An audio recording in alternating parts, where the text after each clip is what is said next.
Ricky A. Bender, uh, April 12th, 1946, United States Marine Corps, Sergeant E6. Where and when were you born? When and where was I born? I was born in Chicago, Illinois. What was your parents' occupation? They were blue-collar workers. How many brothers and sisters did you have? One brother, one sister. What were you doing before entering the service? I was a dockhand for Railway Express. Do you have other family members that served as well? Not in Vietnam, no. Were you drafted or did you enlist in the service? I was kind of like both. I went down, I was going to be drafted. So when I went down for my physical, I passed, and a recruiter grabbed a hold of me and made a couple promises that just never turned out, so I enlisted in the Marines, based on the promise that I was going to get sea duty. Never happened. If you enlisted, why did you choose your specific branch of service? Because of family members. My uncle before me was in the Marines, and he was kind of like a role model for me. Tell us about your departure and early days of training camp. Departure what? Departure and early days of training camp. Well, I trained in my boot camp. Basic training was in California, San Diego, MCRD, and I had my initial boot training and advanced infantry training there. And then I had joined the 2nd Marine Division in North Carolina. And we were aboard ships floating around out there around Cuba, and training exercises. That was interesting and rewarding.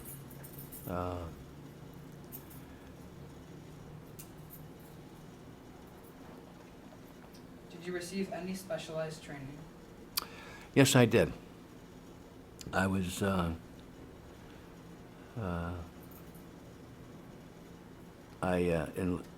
attended the Fort Sherman. It's an army camp in Panama Canal Zone. It's right in the heart of the jungle. And I received jungle training, escape and evasion. It was very rewarding. The Army Special Forces ran the camp, and felt pretty privileged to have that. Some good training.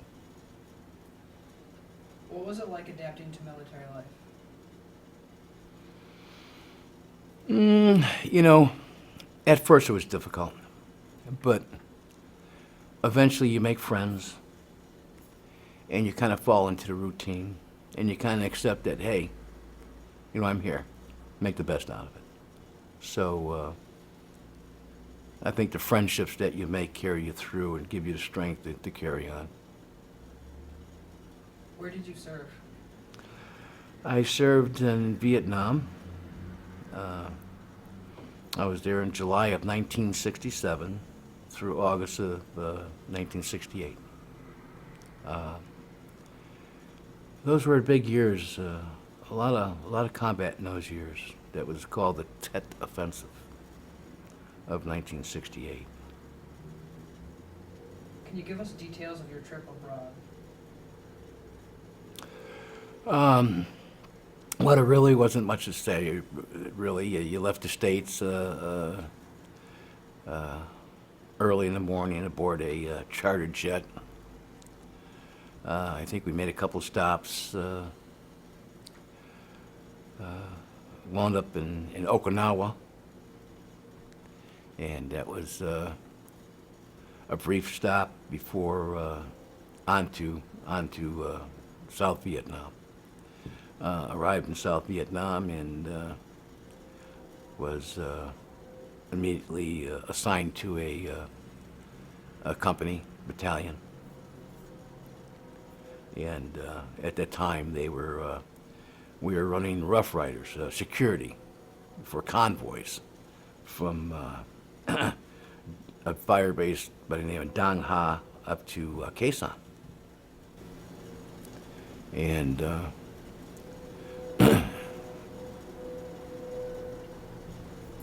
we were security for that convoy. And we were pretty lucky on that.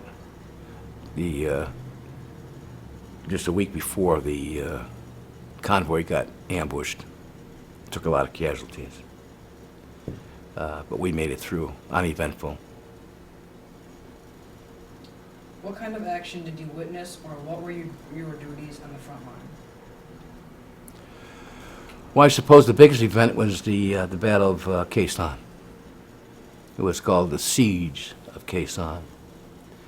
And they documented it as being 77 days. Being sieged by the North Vietnamese Army. And it was a fire base in what we call I-Corps. That was the demilitarized zone. And this here fire base was an obstacle to the enemy because it overlooked the Ho Chi Minh Trail, which was a large infiltration route that the North Vietnamese used to infiltrate the South Vietnam. And during that time, 77 days, you kind of you saw a little bit of everything. The enemy, we were 5,000 strong in a perimeter called the base camp, and there was 40,000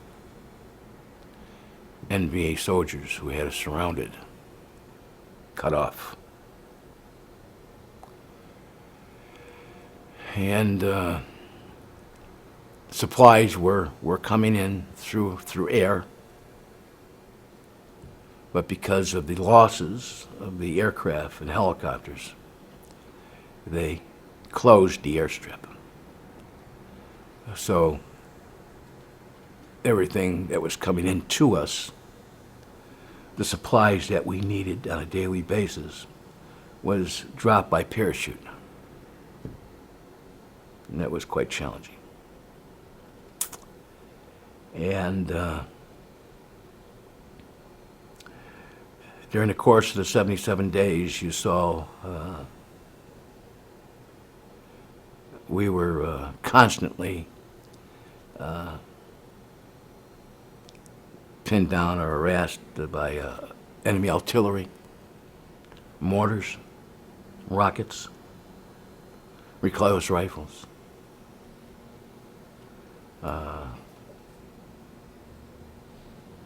And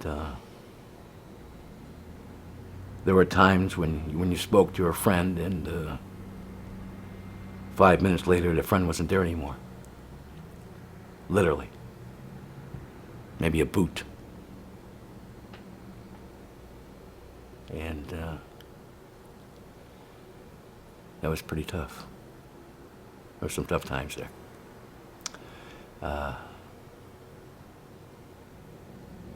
I found it to be a very terrifying experience. Something that doesn't go away. And something you always remember. I'm proud of my service.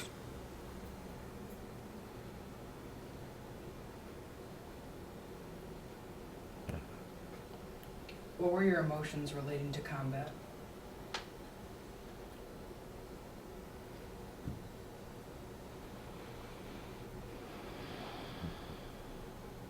Something that you don't forget. Terrifying.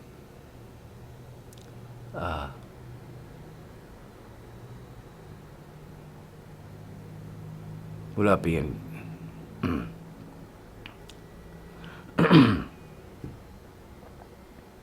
too graphic. It's a very terrifying experience. What kind of friendships or camaraderie was formed? The best ever. The best ever. In fact, you've made the best friends that you've ever made, and it seems like I've only made one relationship since then that even resembles the friendships and that you had. You certainly formed the bond among brothers that if you don't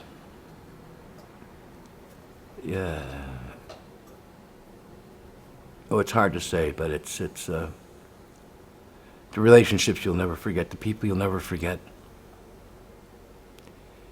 And as time goes on and on and on, you certainly miss them even more and more and more. And I can't feel how proud I am of the men that I served with, who gallantly gave their lives, not only for their friends in the Marine Corps, but for their country. And it's so sad for so many of them have been so young not to have matured to have family and children and carried on with the rest of their lives. But they sacrificed their life for this country. And it's something that I'm so proud of, that I had served with them. And they are truly the heroes.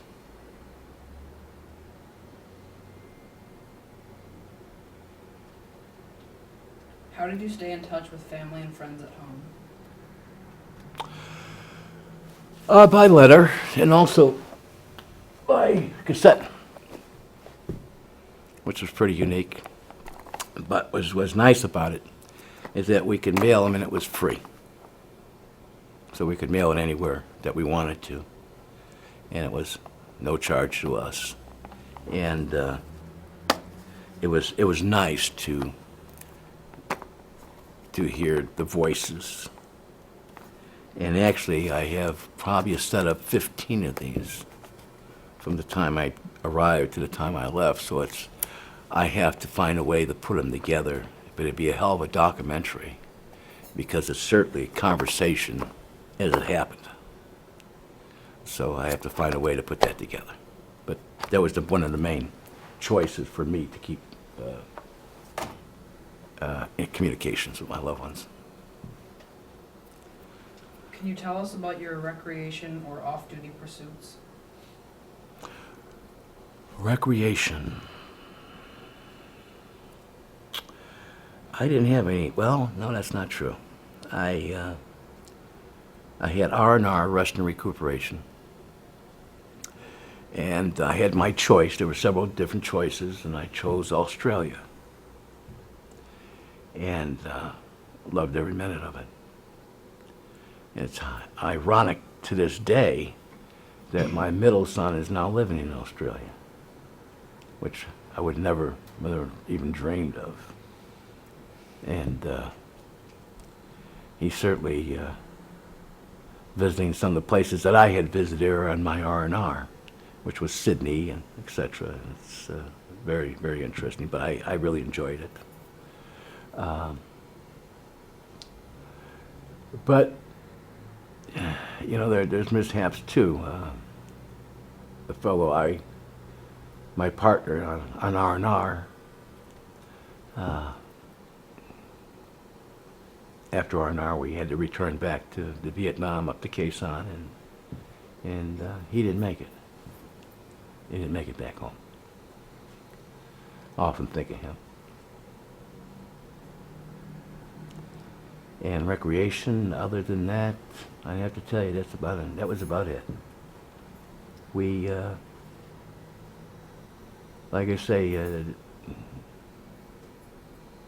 pretty busy time on the DMZ for Marines at that time. Seemed like it was operation after operation.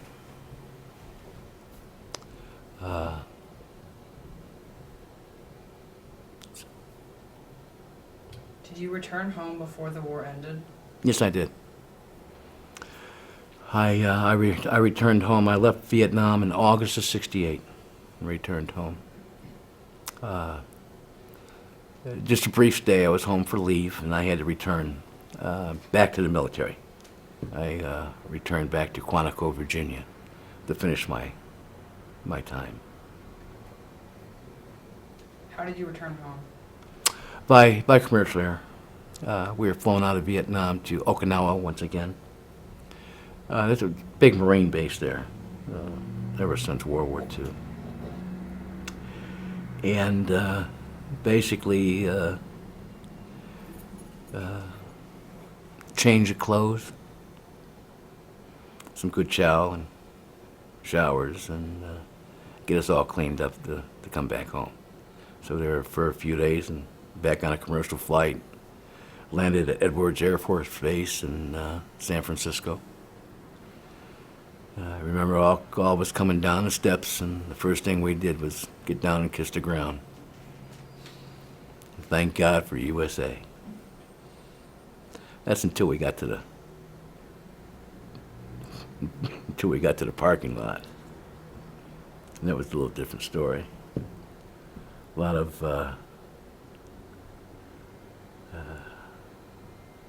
of folks who were opposed to the war wanted to greet us also. What was your reception like by family and community? Very warm. Very warm. My father picked me up at the airport. And when I got home, I had my family waiting for me, girlfriend. And it was different. It was very different. You don't, you can't,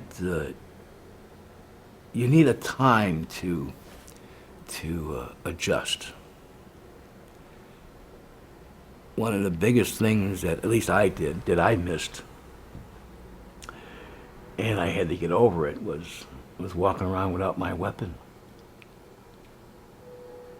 I carried my weapon and slept with my weapon and woke up to it and went to bed to it for 13 months. And all of a sudden now I'm walking around with my hands in my pocket, and something didn't seem right. But I had a nice welcome home. How did you readjust to civilian life?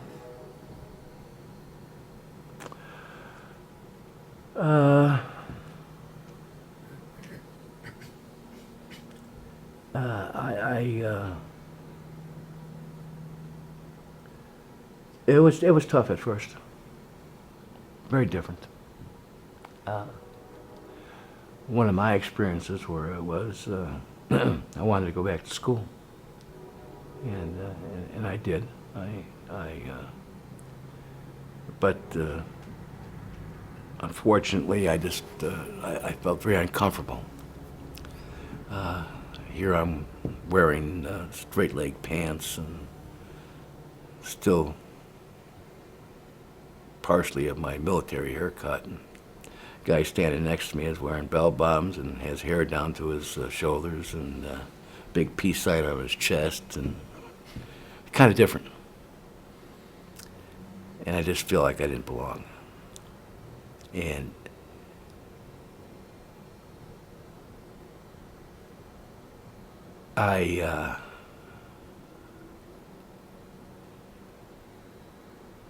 I could never betray.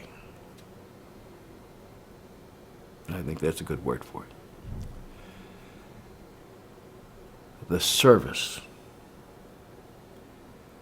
of my fellow Marines. especially those who didn't make it back. I will always honor and respect their service. And always tried to the rest of my life be respectful and tried to be deserving of the fact that I made it back and they didn't.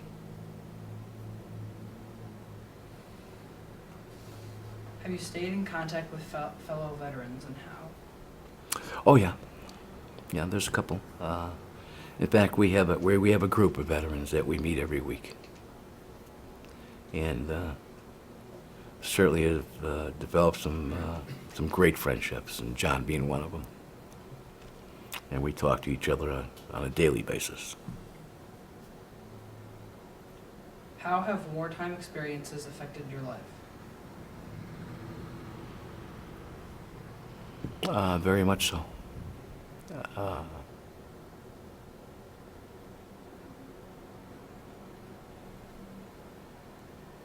I suffer from post-traumatic stress disorder, and it's a constant struggle. I'm on a medication for that, and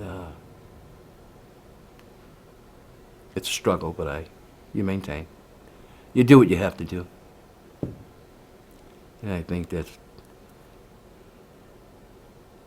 part of who you are and where you've been. What lessons have you learned from your military service?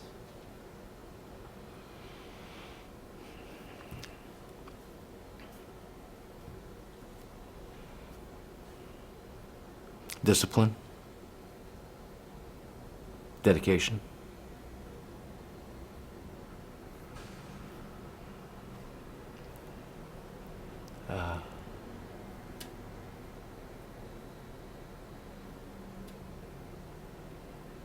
that's it. I brought a couple of items with me today. These are always some of the items that you carried with you every day. You know, it's some people want to know, what you had with you every day.